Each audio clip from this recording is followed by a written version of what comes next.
Confiné depuis le 17 mars, prendre le large fait rêver. L'appel de la mer est tentant, mais à La Baule, il n'est même plus autorisé de marcher sur le remblai depuis ce vendredi. Les forces de l'ordre sont partout. Interdiction formelle également de rejoindre sa résidence secondaire ou sa location.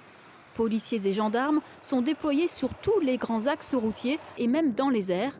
Et pourtant, ce vendredi après-midi, au péage d'Ancenis, le trafic est très calme. On a eu une grosse vague d'arrivées, on peut même dire pas forcément de Parisiens, de personnes qui pour beaucoup ont leur résidence secondaire sur le littoral ligérien. Et effectivement, on a vu une grosse vague de circulation arriver dès le mardi après-midi, jour du confinement. Rares sont les verbalisations, seulement 10% des contrôles.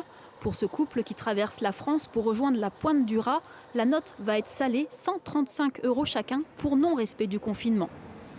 Déménagement caractère d'urgence, c'est-à-dire que si votre bail arrive à échéance là, maintenant, là c'est dans 3 semaines, ce que vous me dites.